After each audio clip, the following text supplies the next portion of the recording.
nombre es Francisco Benavente, soy el gerente de la empresa Dicas Químicos. ¿Cómo me comuniqué con ITIN?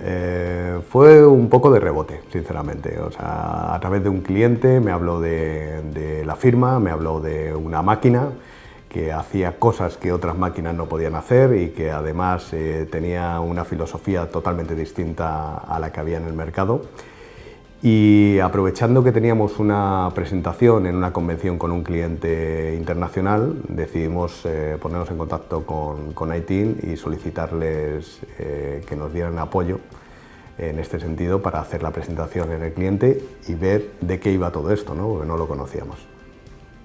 Generalmente las reacciones que tienen los clientes cuando ven la máquina, lo primero que ven es algo totalmente distinto, que es capaz de realizar trabajos que el resto de las máquinas o el resto de fabricantes no pueden hacer.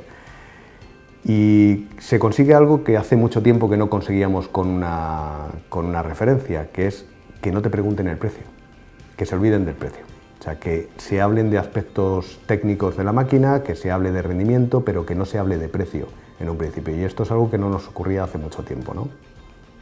Es cierto que la filosofía de ITIN, lo primero que me impactó es la claridad que tienen con respecto a la política de comercialización. O sea, fue algo que me gustó. Y aparte del producto, que obviamente que es un producto totalmente diferente y muy innovador, creo que la firma, la empresa, tiene muy claro los pasos que quiere ir dando, ¿no? Y cuál es el futuro de la firma y por qué quieren ir diferenciándose de la competencia en cuanto a su política de comercialización. O sea, lo tienen muy claro.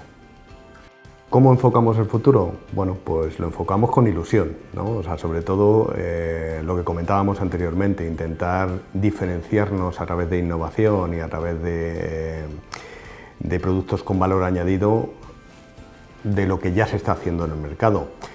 Con ITIN, la relación, bueno, pues creo que será una relación en la que seguiremos un camino juntos, en la que podremos desarrollar muchas cuentas juntos y que seguro nos traerá muchos éxitos.